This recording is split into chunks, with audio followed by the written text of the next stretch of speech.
Bom dia! Começando mais um Despertando com Dharma, dia 27 de dezembro de 2022. Começando com o Gil, Maracatu Atômico. Bom dia, Mauro! E aí, tudo certo?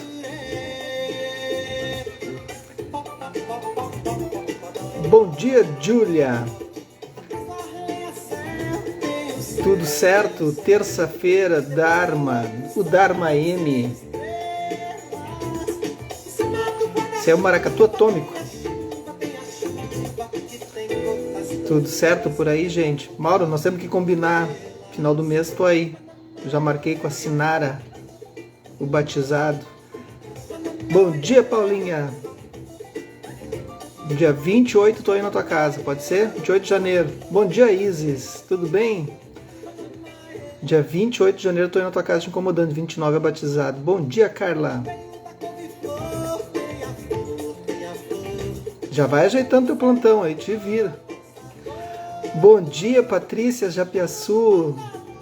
Falamos em ti ontem. Muito bem. Ah, tu tá sabendo? Imaginei. Muito bem. Bom dia, Rosana Simões. Sim, Patrícia, falamos em ti ontem, estávamos falando sobre bruxarias e algumas cositas mais. Bom dia, Fabiola Colombo. E aí surgiu o teu nome. Tinha que surgir, né? Então, todas bem? Todos bem? Vamos lá. Estávamos falando sobre reiki à distância, que uma vez tu fez para mim, foi maravilhoso. Foi bem, acho que foi isso que a gente falou. Então é isso, vamos lá. O poder de uma pergunta aberta. Bom dia, Cris. Bom dia, Rosa. Bom dia, Rosali. O poder de uma pergunta aberta. Elizabeth Nangel. O caminho do Buda para a liberdade. Editora Lúcida Letra. Então esse é o Dharma, para quem está chegando agora, esse é o Dharma do budismo. Tá? Tem outros Dharmas. Esse é o Dharma do budismo. Então a gente vai falar coisas que são relevantes para o budismo e para a vida, né? O budismo é super relevante, né, gente? É impressionante como é aplicado, assim, se a gente conseguir aplicar bem, assim. Estava pensando, já comecei a devagar, mas eu estava pensando agora de manhã ali, enquanto tomava chimarrão, olhando os passarinhos, de amanhecendo, assim, tá? Nem estava escuro ainda, estava ali fora. Aí pensando assim, se as pessoas descobrissem, né, a potência, eu estava pensando exatamente isso, eu sei que sou meio obcecado, mas se as pessoas descobrissem a potência do budismo, né, bom dia, Eliana, e a gente pudesse aplicar, assim, se todos pudéssemos aplicar, assim, muita coisa como violência, raiva, medo, essas coisas que paralisam a gente, não existiriam praticamente, seriam eliminadas. Bom dia, Deni, tudo bem? Mas a gente não aplica, né? Coisa louca. E não estava pensando em grandes coisas do budismo, tipo, vacuidade, sei lá o quê. Não, estava pensando em coisas simples. Eliminar a raiva, eliminar estados de medo das pessoas, eliminar algumas coisas, assim. Pronto. A pessoa já começa a se movimentar. Bom dia, Veiga. Bom dia, Bruni. Capítulo 18, página 148, o marco da não criação. A primeira instrução da prática que Rinpoche me deu foi: não crie. Ele me disse: deixe sua mente em seu estado natural, não faça nada.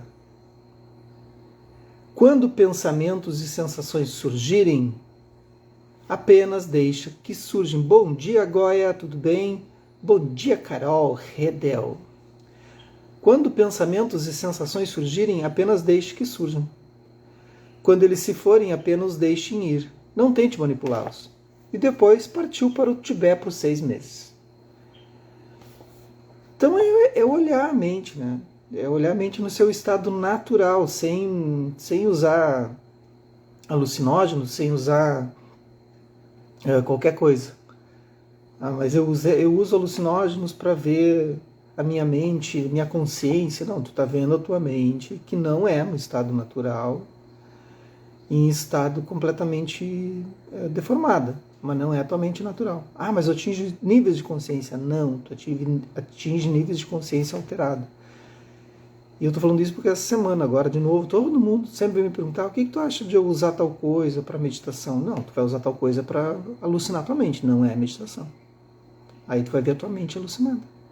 Tua mente natural, gente, é de uma riqueza, de uma beleza que a gente não tem como ver isso.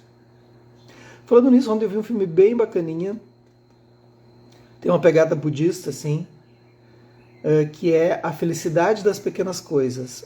Eu só encontrei no Globoplay.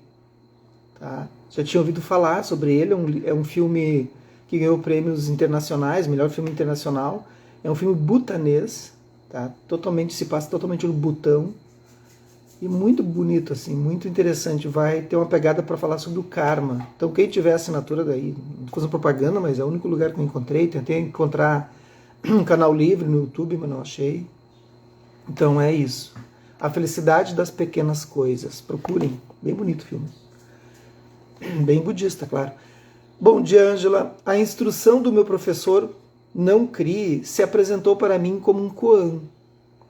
Se o mundo da nossa criação acontece por meio do processo de objetificação, o que acontece quando paramos de objetificar? Se apenas deixarmos que as coisas sejam, em vez de tentarmos manipulá-las, embelezá-las ou suprimi-las, qual será nosso papel da criação de nossas vidas? A Cris está dizendo que vai ter hoje no 108 Horas de Paz. 108 Horas de Paz é um retiro, não é bem um retiro, um evento que o Lama faz todo ano, há mais de 20 anos, Lama Padmasambhava, e que dura 108 Horas de Paz, né, em função do Ano Novo. E que é um encontro interreligioso, tem várias pessoas de várias religiões que vão falar, enfim, e tem várias palestrinhas, né, várias coisas. E vai ter então esse filme, deve ser o Cinema com Pipoca, né, que o Lama faz, não é o Lama, né, são os instrutores. Ótimo, então quem está inscrito no 108 vai poder assistir o filme. Esse tipo de questionamento deu início à minha investigação pessoal sobre a natureza das coisas. Uma investigação que continua até hoje e que é uma das razões pelas quais estou escrevendo este livro. Quando exploramos as coisas, encontramos muitas aventuras ao longo do caminho. Deixe-me contar uma das minhas. Aí ela vai contar uma história. A Cris disse que o filme que vai passar é hoje às 20 horas. Então quem quiser assistir, quem não tem o Globoplay, pode assistir através do canal. Tem que se inscrever no 108, né? Eu não me inscrevi. Bom dia, Luciane Abreu, como tá? Ah, não, isso não. Muitos anos atrás, troquei minha vida cheia de distrações e com uma apertada agenda na cidade pelas montanhas de Creston, Colorado. Creston é um lugar grande e solitário.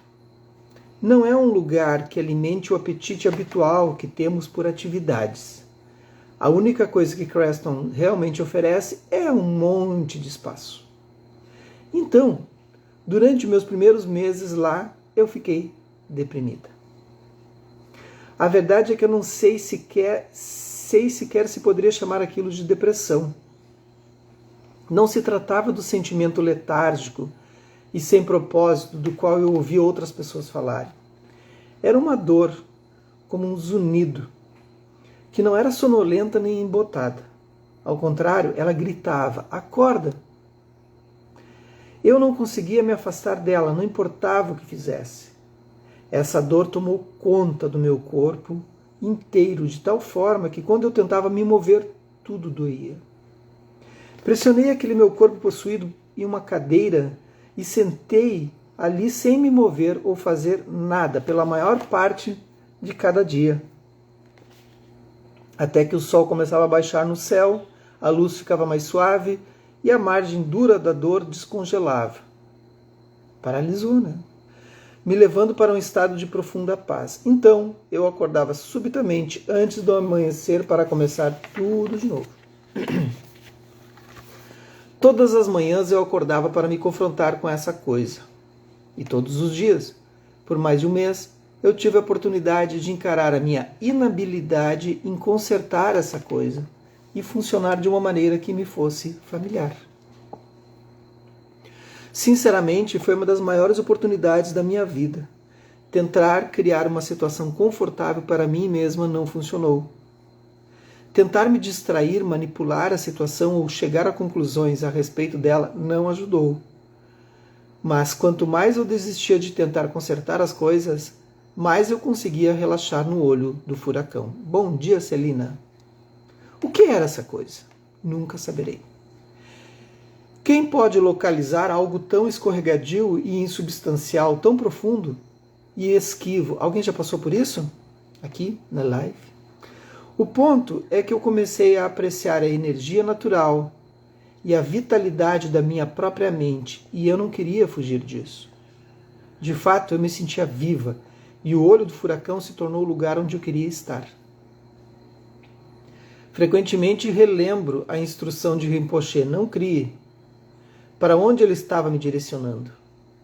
A conclusão é que ele estava me guiando em direção a uma experiência que não foi criada por meio de objetificação. Uma experiência além de exagero e negação. Bom dia, Carolina Queiroz. Em suma, ele me apontava a verdade natural e sem artificialidade, de ausência de fronteiras e sua rica expressão criativa. O que ela está querendo nos dizer com isso? Gente, surge alguma coisa, a gente no mesmo momento, surge alguma coisa na mente. Tá? Não precisa ser necessariamente na prática de meditação. No dia a dia. E naquele mesmo exato momento a gente se envolve com aquilo. Não importa o que seja. Não importa o que seja. Agora, qual é a prática que a gente deve tentar permanecer? A única coisa que a gente pode tentar sair dessa confusão é tu observar tudo o que está acontecendo, mas como se fosse uma câmera mesmo. Então e aí tu não objetifica, tu não coisifica as coisas, tu não vai dando nome para as coisas, tu não vai te envolvendo com elas, tu apenas vai observando as tuas sensações do corpo, os teus sentimentos, as tuas emoções. Olha, surgiu isso agora, surgiu aquele outro, surgiu uma tensão, surgiu um relaxamento. Tu vai te observando o tempo todo, te filmando, assim. Filmando. Mas será que isso funciona? Experimentem. E aí vocês vão manter a energia ativa o tempo todo, sem se identificar com aquilo. Aquilo às vezes pode levar, não é assim que funciona? Às vezes leva uns minutinhos, passa, e a gente se identifica e daí transforma numa bagunça. Mas às vezes leva mais tempo, uma raiva, né? Uma injustiça, sei lá, uma coisa mais forte assim. E aí tu continua observando as sensações, emoções, os sentimentos, então tudo que envolve corpo e mente. E fica observando aquilo. Vai passar. Tem uma coisa que não falha, que é a impermanência. Não falha nunca. Podem ficar tranquilos, vai passar. A inspiração. Na família na qual cresci, pessoas criativas eram sempre consideradas as mais interessantes. Arte, música e literatura eram expressões altamente valorizadas de uma sociedade. Criatividade era uma coisa boa. Nem todas as famílias são assim. Às vezes, as famílias, quando tu é muito criativo e tu é criado num sistema em que o trabalho é o mais importante, e o trabalho é aquele trabalho árduo. Vê se bate para vocês isso. Tá? Tô falando por experiência própria. E o trabalho é o mais importante. Então, tem que acordar de madrugada e morrer trabalhando 24 horas por dia, inclusive no domingo. E ganhar dinheiro, isso é o que é mais importante. E aí se tu é mais criativo, aí eles vão dizer, não, mas isso é coisa de vagabundo. Alguém já passou por isso? Isso não é possível. Criatividade, essa coisa assim de criar. Né? Hoje as coisas estão mudando, né? As coisas estão mudando, mas as famílias mais antigas, elas viam as coisas dessa forma. E tem um sentido nisso. Porque são pessoas que vieram de uma descendência italiana ou alemã, que vieram pelos navios, saíram da guerra, né? E aí elas chegam, aportam aqui no Brasil, em outros países, enfim, mas falando do Brasil, e faz pouco tempo isso. Né? A guerra foi em 1945, então os pais da gente, né? Podem ter vindo de outro lugar. E aportam com essa carga de trabalho que traz também, que fugiram das guerras, que fugiram dessas depressões, né, econômicas. Então é natural que se trabalhe de sol a sol. Bom dia, Carla. E aí trazem no DNA isso. Só que essas novas gerações não têm isso, não passaram fome, não passaram, né? O máximo que a gente teve foi uma pandemia aí, né? E é isso. Mas acontece. E aí a criatividade é vista como uma coisa, não, isso é coisa de... Faz sentido para vocês isso? A Cris botou total sentido. Né? Cada um sabe o que passou. Pessoas do mundo da arte, ó, criatividade era uma coisa boa. Então, não criar desafiou minha recente compreensão de que a prática deveria ser. E eu tive de repensar a criatividade em geral. Mais uma coisa acontecia com... Veja se também acontecia isso com vocês. Vocês já ouviram essa frase.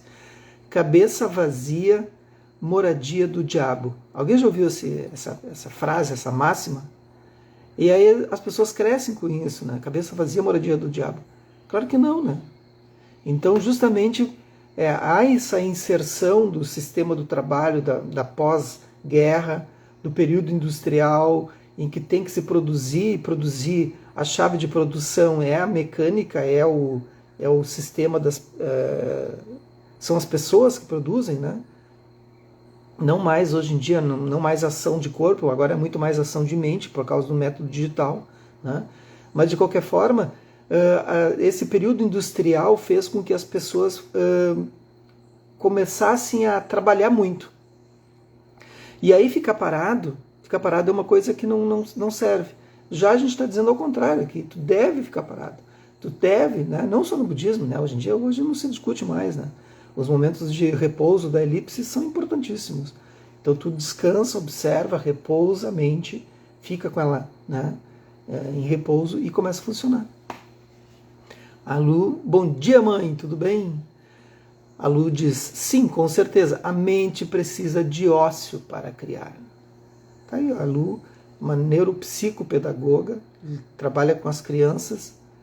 Não vai lá chegar a dizer para as crianças, não, vocês têm que estar desenhando, pintando, fazendo coisas o tempo todo. Tem que fazer o que surgir. Né? A educação das crianças mudou muito.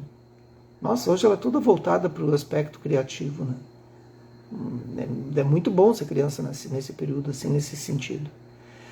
Criatividade era uma coisa boa, então não criar desafiou minha recente compreensão de que a prática deveria ser. E eu tive de repensar a criatividade em geral. Pessoas do mundo da arte, música e literatura sempre falam sobre a inspiração. Que é ela, afinal? Quem é ela, afinal? Estou bem certa de que ela não é a voz que entra em nós e diz, antes do P e B, use M. Não acho que ela nos diz o que fazer. E eu não tenho sequer certeza se ela realmente nos inspira. Estou começando a achar que ela realmente nos inspira. Estou começando a achar que criatividade genuína emerge quando damos um passo atrás e paramos de criar, paramos de fazer. Acho que a inspiração é a própria criatividade, sem fronteiras e desimpedida. Eu lido muito com a criatividade, né? O dia inteiro, estou sempre projetando. Estou agora mesmo fazendo uma casa, uma cidadezinha aqui em volta, em Colinas. E o tempo todo, o ato de... Se tu quer criar algo, não surge. O bacana é deixar a mente olhar para aquilo assim e deixar que ela aconteça. Deixar que surja. Né? Não tem nem como explicar, não tem como explicar a inspiração. Ela simplesmente vai se retroalimentando, assim. Uma coisa vai levando a outra. Bom dia, Angelita. É muito legal criar, gente. Quem é da criação aí, eu fico bobo, fico que nem criança criando. Adoro criar, adoro projetar, adoro arquitetura, amo projetar. Rinpoche estuda arte com Yanile Tomelin, um artista que pinta de modo libertador, não conceitual e expressivo. Seu método exige do pintor ou da pintora que ele se mova e observe a expressão da textura e da cor se revelar na tela sem transmitir julgamento como bonito ou feio, bom ou mal. A disciplina dessa abordagem é simplesmente parar de criar e apenas deixar que as coisas serem. Bom dia, Gracia. Quem é do mundo da criação aí, curte criar? Quem pinta, faz macramê, faz escultura. Quem é arquiteto e alguém entrou, algum arquiteto aí? É bacana, né? Se o pintor ou a pintora se agarra às suas preferências, Letomelin encoraja o artista a continuar o trabalho até que ele permita que a criatividade de natural se manifeste. Olha, a Rosalie Sombrio diz, sou designer. Ah, Carol, claro, a Carol entrou. Carol é arquiteta, gente. Arquiteta lá no Rio, foi minha estagiária por anos. A gente se divertiu, né, Carol? A gente se divertia muito. Muitos anos atrás, gente, sei lá. Quanto tempo atrás, Carol? Mais de 20 anos, né? 25 anos atrás, eu acho. Pensa. Uma ligação que a gente tem que não acaba. Foi muito legal. A gente fez muita coisa. Quando isso acontece, o pintor alcança o que Rinpoche chama de um marco da não criação. Ah, tem a Carolina também, acho que não sei se é que ela está dirigindo, não sei se ela pode, se ela está ouvindo ainda, pode ter caído. Eu tenho 44. Tá, isso quer dizer o quê? Tu entrou com que idade tu entrou quando entrou no escritório? Que idade tu tinha? Era uma cria. Ó, a Grácia diz que adora montar minhas bijus. Perfeito, é isso aí. Quando isso acontece, o pintor ou a pintora alcança o que o Rinpoche chama de um marco da não criação, um estado de criatividade natural no qual o artista abandonou seu próprio caminho. Ela tinha 17 anos quando entrou no escritório. Que bonitinho, né? Que amor. Eu tinha 10 anos a mais, eu já estava com 27. Quando todas as fixações se exaurem, o pintor ou a pintora descansa o pincel sem tentar melhorar ou manipular o resultado final. O processo pelo qual eu observei Rinpoche passar rendeu pinturas que incorporam uma naturalidade não fabricada. E essa naturalidade se comunica com todos os que observam seu trabalho. Então, quando tu termina uma arte, né, um quadro, uma arquitetura, é óbvio que ela não está pronta, é óbvio que tu poderia ter feito diferente, é óbvio que tu faria outras coisas. Mas tu não pode colocar tudo num projeto só. Então, tu assiste aquilo com essa forma assim, de não julgamento e não sofrimento. No começo é muito difícil desprender isso. No começo da carreira era difícil fazer isso. Hoje não tem nenhum problema. Hoje eu crio. Nem sempre eu gosto do que eu faço. Na maioria das vezes não gosto. Termina, tem um resultado, ok, atendeu as minhas expectativas, causas e condições que surgiram, tá bacana, legal, às vezes ficou muito legal, mas esse muito legal também com o tempo ele muda. Então hoje eu já olho assim, olha, dentro disso atendeu, tá bacana assim, sabe? Não que tu não dê o máximo, tu sempre dá o máximo, eu dou sempre o máximo, mas eu não consigo colocar tudo num projeto só. E aí então a gente relaxa nisso, né? Assim, gurias, né? Senão vai ficar um projeto kit, né? Nós todos provavelmente já ouvimos histórias sobre grandes escritores e artistas cujos trabalhos representam a criatividade que emerge quando eles não sucumbem aos conceitos ordinários de como as coisas deveriam ser, ou devem ser. Picasso modificava pinturas inteiras quando ele ficava apegado às imagens.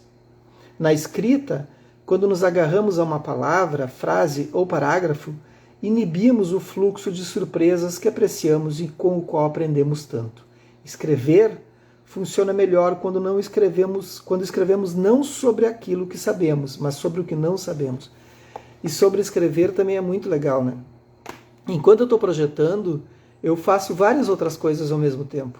Né? Para todos os projetos é a mesma. Eu uso isso, a Carol lembra, né?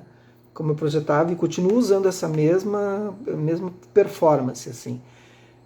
Eu estou fazendo, não importa o tamanho do projeto, não importa se é uma residência, agora estou fazendo uma team house, se é um projeto, um hospital, se é um centro médico, não importa. Eu adoro projetar casa porque é rapidinho, assim, né? E aí eu toco violão, eu tiro novas músicas, eu relembro novas músicas, eu escrevo, surge uma poesia, eu faço a poesia, surge palavras, surge koan, surge o que for. Pequenos haikais, desenho um pouco, tudo aquilo que vai surgindo durante o processo da casa. A casa não é o resultado do objeto arquitetônico que vai criando. Então deixa aflorar toda a criatividade que há em mim, sabe? Vou olhar as plantas, eu percebo isso, escrevo sobre isso, e surge também a casa. Então surge durante esse processo projetual, de não ficar apegado àquilo, tudo aquilo que eu não dou vazão para o projeto arquitetônico, eu dou vazão em outras áreas. Por isso que o resultado do projeto é mais do que ele está ali. Ele tem toda uma infinidade de outras coisas que surgiram ao redor disso, né? Aí então eu desenho, eu pinto, eu rabisco com lápis de cor, escrevo, toco violão, faço coisas. É isso. De onde vem esse fluxo de surpresa? Aí as pessoas dizem, que esse projeto faltou isso, faltou aquilo. Não, o resto está tudo empregado em outras áreas. Está tudo ali, ó. Está ali. Entenderam? Aí eu fico tranquilo. De onde vem esse fluxo de surpresa? Como diz Rinpoche, costumamos pensar em criatividade como algo que pertence ao artista. Mas em um sentido mais amplo, ele diz, o universo de aparências e possibilidades surge naturalmente sem que precisemos criar nada. Não é produto de um martelo e um prego. As montanhas, as árvores, o sol e a lua surgiram sem que nos envolvêssemos. Tudo o que fomos e tudo o que conhecemos desde que pisamos pela primeira vez neste mundo surgem dessa criatividade natural e sem fronteiras. Lu escreveu, que perfeito, usa todos os sentidos, eu também preciso disso para criar. É verdade, uso todos os sentidos. É tudo ali. Tinha épocas que eu entregava o projeto, assim, entregava com o processo criativo, assim, quando a gente usava mais papel, né? Eu ainda uso papel, não para projetar, porque eu mentalizo o projeto primeiro. E depois já vou para o 3D, meio rápido, assim. Mas eu tenho folhas, eu vou escrevendo. E eu entregava esse histórico assim, para o cliente, sabe? Eu desenhei isso, pensei isso. Tem um projeto da Fundef que eu fiz que tem todo o processo criativo, e aí está ali. Tá. É um painel. É um dos projetos mais estudados no Brasil. Quase todas, muitas universidades do Brasil usam esse projeto que eu criei para estudos. Dezenas de universidades, dezenas de anos. Como é o processo criativo. E eu dou aula nisso, né? Dou aula na pós-graduação no Ceará também, agora no mestrado. Fui convidado para dar aula no mestrado no Ceará, na cidade de Sobral. Começa o ano que vem o mestrado, eu vou dar aula de arquitetura presencial. Não sei como eu vou fazer essas coisas, mas tudo bem, tá tudo organizado, gente. Bom dia, Mari. E dou aula sobre isso, processo criativo. A última coisa que a gente faz é fazer o projeto arquitetônico. Vocês já sabem que quando eu estou enrolando é para vocês já irem se observando, né?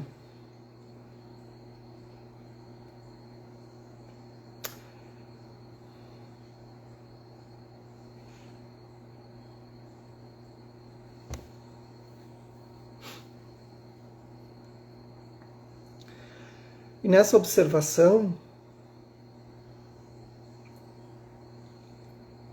deixem a mente livre para observar aquilo que surge.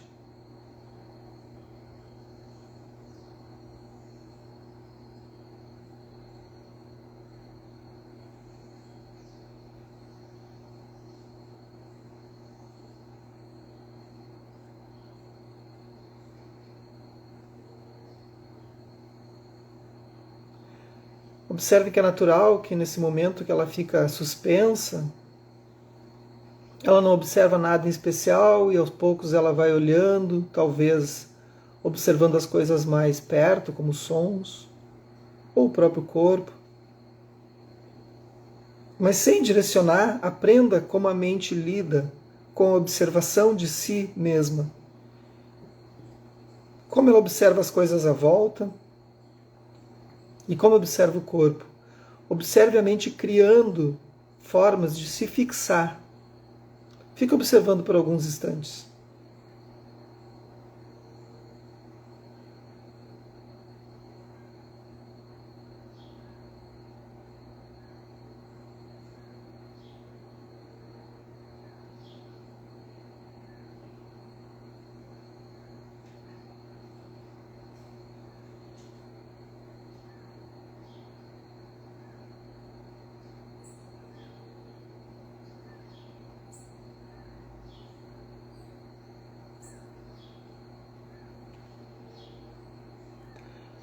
Vejam que é natural que a mente disperse, divague, apenas por deixá-la livre.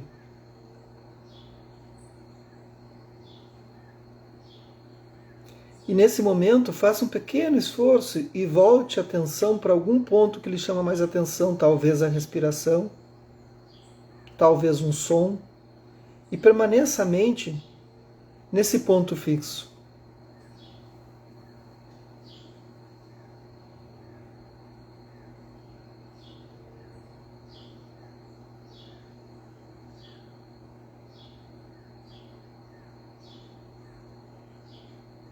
Traga a mente de volta para esse ponto fixo toda vez que ela divagar.